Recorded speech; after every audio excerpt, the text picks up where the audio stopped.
네, 이번 주도 국회는 좀 격돌이 있을 것 같습니다. 인사청문회가 줄줄이 예정돼 있고요. 또 대통령 탄핵 청원 2차 청문회도 이번 주에 있습니다. 주말에 바이든 대통령의 후보 사퇴도 있었습니다. 또 그런가 하면 김건희 여사를 검찰이 소환 조사도 했습니다. 검찰총장이 그걸 이제 뒤늦게 보고받았다고 해서 지금 총장 패싱 논란까지 있는 상황입니다. 여러 가지 현안들이 있는데요. 네, 더불어민주당 백혜련 의원 모시고 말씀 듣겠습니다. 의원님 어서 오세요. 네, 안녕하세요. 네, 지역구가 수원이시죠? 네, 수원입니다. 삼선 의원이시고요. 네, 지난번에도 말씀하셨는데. 예. 네. 저는 이제 그 국회의원들 이렇게 모시면 지역구와 몇 선인지는 꼭 제가 말씀을 드리는 게 예의라고 생각합니다. 네, 감사합니다. 네. 수원 지역구 어디십니까? 을입니다. 수원 을 지역이라 해서요. 호매실. 네. 호매실동. 네, 그쪽이군요. 그 서수원 지역입니다. 예. 네. 그렇군요. 자, 이제 오늘 짚어야 주셔야 될 문제들이 많습니다. 우선 김건희 여사 비공개 소환 조사요. 네. 서울중앙지검에서 했고 검찰총장은 이제 수사가 진행되고 나서 한 10시간 만에 보고를 받았다. 이렇게 알려져 있습니다. 어떻게 보십니까? 요번에 하여튼 김건희 여사 소환 조사는요. 시기, 방법, 장소 모든 것이 저는 잘못됐다고 생각합니다. 그래서 어떻게 보면 이제 어떤 조사 결과가 나오더라도 이제 국민들이 수긍하기가 좀 어렵게 된 상황이에요. 그래서 이제 오히려 특검의 명분을 쌓아준 조사였다고 보이고요. 진짜 그동안에 이창수 서울중앙지검장이 임명되면서 이 친윤 일종의 검사들과의 이원석 검찰총장과의 갈등 이게 전면으로 드러난 지금 상태라고 보입니다. 네. 네. 먼저 이제 구체적으로 하나하나 말씀드리면요. 그러시죠. 시기 같은 경우도 지금 이제 탄핵 청문회 증인으로 김건희 여사가 채택돼 있어요. 근데 그거를 막기 위한 어떤 소환 조사 아니냐 이런 문제 제기를 충분히 할 수 있는 상황이고요. 또 여당의 입장에서는 지금 전당대회잖아요. 그리고 김건희 여사의 문자가 굉장한 그 핵으로 떠오른 상황인데 이럴 때 소환 조사 이거 전당대회에도 또 영향을 미치려는 거 아니냐. 이런 문제 제기를 충분히 또 할 수 있는 상황입니다. 거기다 또 이 소환 방법이 이 비공개라는 거예요. 이거 이원석 검찰총장이 수차에 걸쳐서 검찰청으로 직접 불러서 조사하라는 메시지를 냈었지 않습니까? 그런데 그거를 전혀 지키지 않고 비공개 소환 조사. 여태까지 역대 대통령이라든지 영부인들도 나와서 검찰청에서 다 조사받은 사례들이 많이 있거든요. 그런데 이렇게 국민적인 관심사가 되고 분노하고 있는 이런 상황에서 비공개했다. 이거는 오히려 더 불씨를 키우는 조사라고 생각합니다. 그리고 장소도 저도 이성윤 의원도 문제 제기를 했던데 어제 검찰청에서 관할 정부보안청사에서 조사를 처음 했다고 메시지가 나왔어요. 그래서 네. 저도 서울중앙지검에서 근무를 했거든요. 근데 네. 이게 정부보안청사라는 게 서울중앙지검에 있었나? 관할하는 게 뭔지 어디인지를 모르겠더라고요. 근데 네. 보니까 결국은 경호처 부속청사에서 조사한 거를 그렇게 메시지를 낸 거예요. 아주 착각하게 한 거죠. 어떤 서울중앙지검과 관계 있는 곳에서 마치 조사를 한 것처럼 냈는데 보니까 사실은 경호처 부속청사라는 거거든요. 사실 김건희 여사 입장에서는 경호처 부속청사 자기 안방에서 조사받는 거예요. 오히려 검사들이 긴장하고 들어가야 되는 장소입니다. 이게. 그런 데에서 조사했다는 거는 이건 조사의 의지가 없다. 이렇게 볼 수밖에 없는 거죠. 지금. 네. 지금 이제 시점이나 방식이 다 적절치 못했다고 지금 말씀하셨고요. 그 총장 패싱 논란이 지금 같이 지금 제기되고 있는데 이 문제는 어떻게 보십니까? 저는 사실 이번에 지금 도이치모터스 주가 조작 사건과 관련해서 총장의 지휘권이 배제됐다는 그 말 자체도 이해를 못하겠어요. 왜냐하면은 이 총장의 지휘권 배제는 윤석열 대통령이 검찰총장 시절에 추미애 장관이 부인이 대상자니까 총장의 부인이 대상자지니까 이해관계자 아닙니까? 그렇기 때문에 수사지휘를 배제하는 결정을 했었던 거거든요. 그리고 그거를 윤석열 총장도 받아들였던 거고요. 그렇기 때문에. 그런데 지금은 총장도 바뀌었고 법무부 장관도 다 바뀌었습니다. 네. 대상자가 다 바뀐 거예요. 네. 그런데 그때 당시에 그 결정이 지금까지 유지된다는 것 자체가 저는 이해할 수가 없습니다. 그건 유지된다고 판단을 할 수가 없거든요.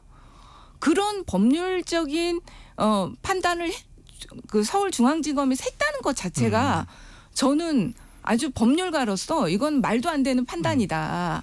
이렇게 봐요. 그 좀 사실관계를 좀 설명해 주실까요? 그러니까 추미애 당시 법무부 장관이 그 윤석열 총장에게 이 사건 관련해서 수사지에서 배제했다. 이거는 네. 이제 그 서면으로 공식 지휘가 있었던 거죠. 네, 그렇습니다. 그러면 이게 이제 그 명령이 취소가 되려면 뭔가 다른 절차가 필요합니까? 아니면 그냥 상황이 바뀌면은 알아서 판단해야 되는 겁니까? 지금 그런 조치가 한 번도 없기 때문에 네. 지금은 이제 상식적인 선에서 저는 판단을 해야 된다고 봅니다. 그런데 이 수사지가 내려졌던 그 정황 자체가 윤석열 총장의 부인이 수사 대상이었기 때문에 이런 지휘가 내려진 거거든요. 네. 근데 그런 상황이 모두가 해소된 거잖아요. 지금 총장이 바뀌었고 수사 대상자는 아무 본인과 상관이 없는 사람입니다. 네. 그렇기 때문에 이거는 자연스럽게 저는 이미 철회가 된 것이다. 없어진 것이라 보는 것이 법률적으로도 맞는 판단이죠. 알겠습니다. 이원석 총장이 뭐 고심 중이라는 보도가 나오는데 이원석 총장 입장에서는 그럼 뭘 어떻게 할 수 있을까요? 사실 이원석 총장 입장에서 이거는 하극상이에요. 네, 서울중앙지검장이 일종의 쿠데타인 거죠. 반기를 든 겁니다. 그 총장이 명확하게 수차에 걸쳐서 지휘했던 것을 전혀 이행하지 않은 형태인 거거든요. 그래서 사실은 강력한 메시지가 나와야 되는데, 네. 근데 이제 지금 사실은 검찰도 지금 뭐 검사들의 탄핵이라든지 이런 것 때문에 조금 이원석 총장이 고심하는 부분은 있을 것이라고 생각합니다. 그러나 이 총장의 권위를 지키기 위해서는 그리고 검찰의 기본적인 지휘라인 체계를 지키기 위해서는 지금 이 부분에 대해서는 그리고 국민들을 보고 있다고 한다면 이원석 총장이요. 이건 메시지 내야 됩니다. 강력하게. 네. 뭔가 물테면 서울중앙지검장에 대한 무슨 뭐 사실은 완전 인사 징계 조치도 사안이죠. 필요합니까? 징계 사안이죠. 이건. 징계 사안입니다. 사실. 최소한 징계로 가거나 아니면 최소한 메시지는 내야 된다. 네. 예, 징계까지는 못 가더라도 예. 확실한 메시지는 내야지 이래야 검찰이 사는 길입니다. 제가 볼 때는. 근데 지금 일부 보도에 의하면 이원석 총장과 이창수 서울중앙지검장 사이에 그 김건희 여사 소환 조사 관련해서 공개 비공개를 가지고 조금 입장 차이가 있었다 이렇게 지금 보도가 되던데 그것도 사실관계는 제가 확인을 해봐야 되겠습니다만 아마 맞을 겁니다. 예. 그런데 자, 이제 그러면 공식적으로 말하기는 어려운 부분이 있겠죠. 그러면 공개 비공개로 입장 차이가 있었다면 그 이를테면 지금 역대 영부인들 중에 이번이 세 번째 아닙니까? 근데 그 두 번째 그 이순자 여사하고 권양수 여사 경우는 퇴임 후에 그 전 대통령 부인 자격으로 그런데 두 사람 다 비공개였잖아요. 그러면 이번 경우에는 공개가 맞습니까? 비공개가 맞습니까? 우리 백혜련 의원 이번에는 공개가 맞죠. 지금 당장 그 노이친 모토스 사건도 모토스 사건이지만 이 명품백 사건으로 얼마나 지금 나라가 시끄럽습니까? 지금 대통령 부인 하나 때문에 온 나라가 지금 시끄러운 상황입니다. 이럴 때는 본인이 명확하게 국민 앞에서 나타나서 사과하고 조사받는 모습을 보이면서 오히려 문제를 풀어야죠. 지금 완전히 뒤로 숨는 거 아닙니까? 그리고 국민들이 볼 때 이 검찰도 저는 굉장히 잘못 생각을 한 것 같아요. 이게 비공개 소환 조사를 지금 함으로써 어떤 수사 결과가 나오더라도 그 수사 결과는 국민들이 받아들이지 않게 됐습니다. 지금. 오히려 정말 공명정대하게 법 앞에 누구도 평등하다는 그 원칙을 보여줬어야지 그래도 그나마 어떤 수사가 결과가 나오더라도 국민들이 받아들일 수 있는 부분이 있을 텐데 지금은 그렇지 않다는 건 진짜 법 위에 김건희가 있다. 이렇게 된 겁니다. 그렇기 때문에 이제는 어떤 수사가 결과 나와도 이제 국민들은 받아들일 수 없다고 보입니다. 네. 그 더불어민주당과 야권에서 이거 약속 대련이다 이런 식의 비판이 나오던데 그건 어떤 뜻입니까? 그러니까 이미 이제 그 비공개로 하고 이미 봐주기로 어떻게 보면 돼 있는 거 아니냐 이렇게 보는 거죠. 지금 아까 제가 방금 전에 말씀드린 것처럼 이 비공개 소환 조사로 인해서 국민들이 이제 어떤 수사 결과가 나오더라 받아들이지 않을까라 말씀드렸는데 네. 그 결과조차도 지금 정해져 있다고 보입니다. 이미 이제 혐의 없음 처리하겠다 이런 의지가 이 비공개 소환 조사에서 나타난 것이라고 보는 거죠. 지금 검찰이 그런 약속 대련 수준의 수사를 하고 있다 이렇게 생각하십니까? 이창수 중앙지검장의 그동안의 그런 그 행보라든지 이런 것을 봤을 때는 충분히 그럴 수 있다고 보입니다. 네, 알겠습니다. 이 문제는 지금 그 백혜련 의원께서는 이원석 총장이 최소한의 조치를 해야 된다. 일단 그렇게 이제 주장하셨으니까 검찰이 어떻게 하는지 이원석 총장이 어떻게 하는지 조금 더 지켜볼 필요가 있겠습니다. 네, 오늘 아침 메시지를 보면 알 수 있겠죠. 예. 자, 그리고요. 지난주에 윤석열 대통령 탄핵 청원 1차 청문이 있었습니다. 그리고 이번 주에 2차 청문이 있죠. 네. 그건 어떻게 보고 계십니까? 지금 그 청문회에서 저는 좀 인상적이었던 게 그 네. 번호 문제된 번호가 있잖아요. 네. 그 028007070 번호의 발신인이 누구냐 이게 굉장히 중요할 것 같은데요. 그 번호로 조태용 안보실장, 주진우 법률비서관, 원희룡 국토부 장관, 이종성 국방부 장관하고 다 통화를 했단 말이에요. 이런 이 권력의 핵심들과 그 당시 최상병 사건에 관계된 모든 사람과 통화할 수 있는 사람이 누구냐. 이제 이거는 이제 지금 다 윤석열 대통령이 아닌가 이렇게 추측을 하고 있는 거 아닙니까? 그런데 그날 그 이종섭 네. 장관의 질문에 대한 답이 저는 굉장히 인상적이었어요. 그때 대통령이냐 이렇게 물어보니까 그 아니다가 아니에요. 대답이 말할 수 없다였습니다. 그 답이 네. 말할 수 없다. 그거는 전 반긍정이라고 생각하거든요. 네. 결국 대통령이라는 것을 긍정한 거 아니야. 대통령이기 때문에 말할 수 없었던 거죠. 안 그러면 누구라고 말하면 되거든요. 이정석 장관이 누구였다. 아니었다. 대통령 아니었다. 다른 사람 누구였다. 이렇게 얘기를 하면 되는 거거든요. 근데 아예 말할 수 없다였거든요. 그러니까 그때 이정석 장관이 이번에는 청문회에서 이증하지 않겠다는 증인 선서를 했습니다. 네. 그렇기 때문에 이증으로 걸릴 수 있기 때문에 대통령이 아니다 이렇게 이렇게 말은 할 수는 없고 그러니까 말할 수 없다 이렇게 했다고 보이거든요. 결국 그러니까 이 모든 최상병 사건과 관련해서 이런 관련자들과 통화를 하고 지시를 했던 건 대통령이라는 어떤 추측을 할 수가 있는 겁니다. 그런 점에서 이번에 탄핵 청문회는 어느 정도의 성과가 있지 않았나 이렇게 생각합니다. 네. 지금 이 수사 외압은 공수처가 지금 수사를 하고 있잖아요. 근데 이제 수사 외압 의혹을 제기했던 사람은 박정원 전 수사단장이고요. 이 1차 청문회에서 박정원 전 수사단장이 증인으로 나와서 그 임성근 전 사단장을 그러면 빼라고 하는 지시를 구체적으로 받은 적이 있냐. 그 국민의힘 위원들이 계속 그렇게 질문을 하자 구체적으로 임성근 전 사단장을 빼라는 지시는 받은 적이 없다. 이렇게 답변했거든요. 그 대목은 어떻게 보십니까? 어떻게 평가하십니까? 그러니까 이게 이제 이미 박정훈 대령 같은 경우는 원래 그 임성근 사단장을 포함해서 모두를 입건해가지고 보고를 올렸던 상황이고요. 그러니까 알고 있습니다. 지금 그 국방부 장관을 비롯해서 모든 사람들이 이 임성근 사단장까지 한마디로 피의자로 돼 있다는 걸 알고 있는 상황이에요. 그리고 박정훈 대령의 의사는 명확한 거죠. 어떻게 보면 그 수사단의 입장이라는 건 명확한 겁니다. 그런데 거기에다가 바로 임성근 사단장을 콕 찍어서 빼라. 이렇게 되면은 본인들도 뭔가 그 직권남용이라든지 걸린다는 걸 아는 상황이죠. 사실은. 네. 그렇기 때문에 음으로 양으로 이렇게 메시지로 직접 관련자만 입건해라. 이런 식으로 한 거 아니에요. 직접 관련자. 그 메시지에 이미 임성근 사단장을 빼라는 메시지가 들어가 있는 거죠.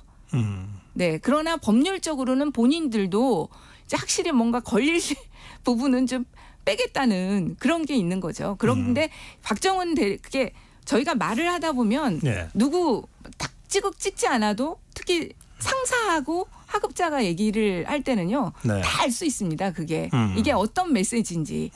근데 그때 그 메시지라는 건 임성근 사단장을 빼라는 메시지인 거죠. 그러면 이제 어쨌든 이제 확실한 거는 박정훈 수사단장이 외압 의혹은 제기했지만 임성근 전 1사단장을 빼라는 구체적인 지시나 이런 걸 받은 것은 없고, 그러나 지금 의원님 말씀하신 대로 정황상 컨텍스트가 이 사람을 빼라고 하는 외압이었다라고 박정훈 수사단장은 느꼈을 거고, 그래서 의혹을 제기한 거다, 이렇게 지금 해석하신다는 거죠. 아니요. 그리고 직접 거기에서 임성근이라는 이름을 거론하지만 않았을 뿐이지 직접적인 관련자만 이끌어라는 지시가 있었지 않습니까? 직접적인. 네. 직접적인. 거기에는 그 메시지가 들어가 있는 거죠. 네. 알겠습니다. 그런데 실제로 이게 이미 박정훈 수사단장이 수사를 할 수는 없었잖아요. 네. 이 수사권이 없었으니까. 네. 그러니까 이제 꼭 필요한 행정적 수준의 조사를 해서 경찰에 넘기는 거였는데, 그러면 지금 의원님 말씀하시는 대로 직접적 책임자만 하라고 만약에 그런 뜻으로 뭐 여러 가지 얘기들이 있었다고 하면 그 지시가 부당 불법한 겁니까?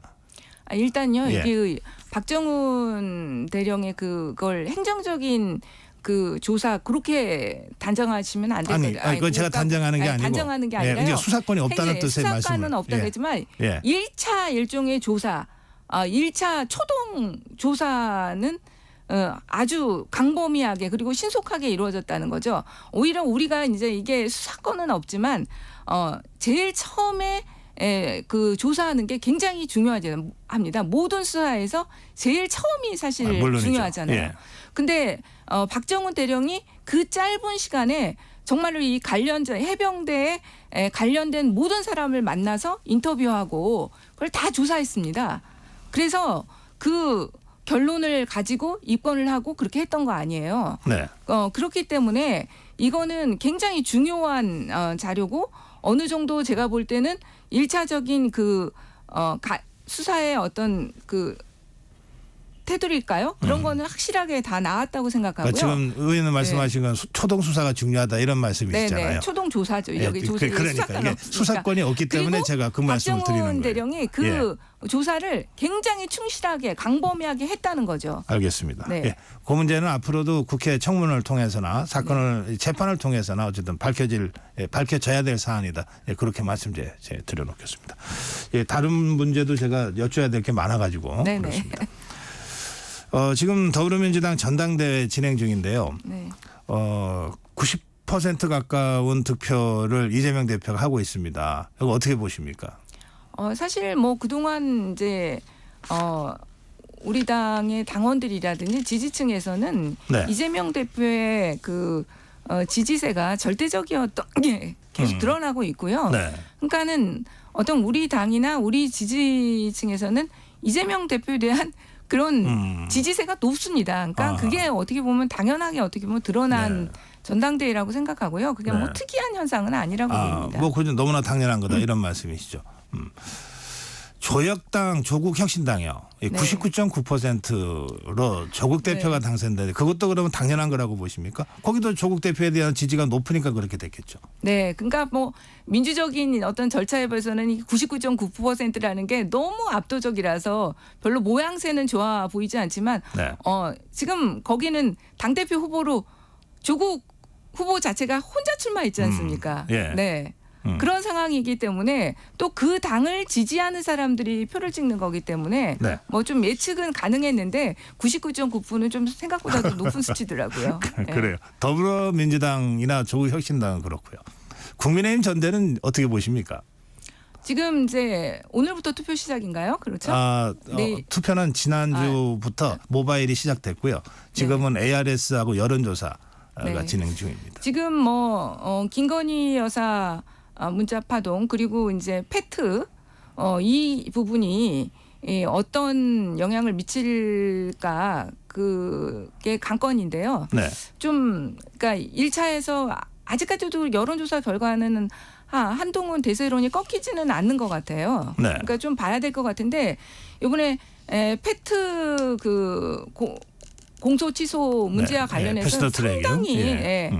패스트트랙 공소 취소 관련해서는 영향은 있는 것 같습니다. 아하, 네, 예. 지금 그 국민의힘 의원님들이 얘기하는 거 보면은 그 부분에 대해서는 굉장히 분노하는 부분이 많아요. 그러니까 입장은 좀 다르지만 이게 네. 만약에 역으로 국민의 더불어민주당에서 이런 사안이 벌어졌다 그래도 의원들 입장에서는 좀 그럴 수 그렇죠. 있겠네요. 국민의힘 의원들 자체는 본인들이 지금 재판받고 있는 상황이기 때문에 이 한동훈 후보죠 지금은 네, 후보입니다. 장관 시절에 그 부분에 대해서 굉장히 분노하는 부분들은 있는 것 같습니다. 물론 그 나경원 후보가 취소 공천 아니 공소 취소를 공소 취소.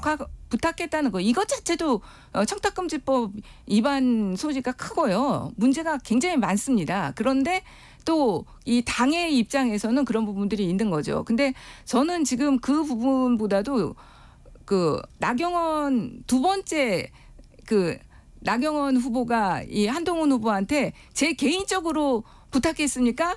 그런데 7번이나 뭐 네 했잖아요. 한동훈 후보가. 예. 그 부분이 좀 인상 깊게 보이더라고요. 둘 중에 한 사람은 거짓말하는 거 아닙니까? 지금? 네. 그 둘 중에 한 사람은. 근데 제가 볼 때는 그 부분은 한동훈 후보가 거짓말을 하고 있을 가능성이 더 크다고 보입니다. 아하. 네, 왜냐면요. 네. 이게 한 사람이 관련된 사건이 아니고 여러 사람이 공범으로 기소돼 있는 사건이에요. 27명입니다. 네. 아니 이제 그쪽 부분만요. 그러니까 나경원 대표가 기소된 사건 네. 그 사건만 보더라도 그래서 한 사람만 빼서 공소 취소한다는 건 거의 불가능에 가까워요. 알겠습니다. 네. 예, 시간이 다 돼서 의원님 네. 말씀 여기까지 듣겠습니다. 고맙습니다. 네, 감사합니다. 더불어민주당 백혜련 의원과 말씀 나눴습니다.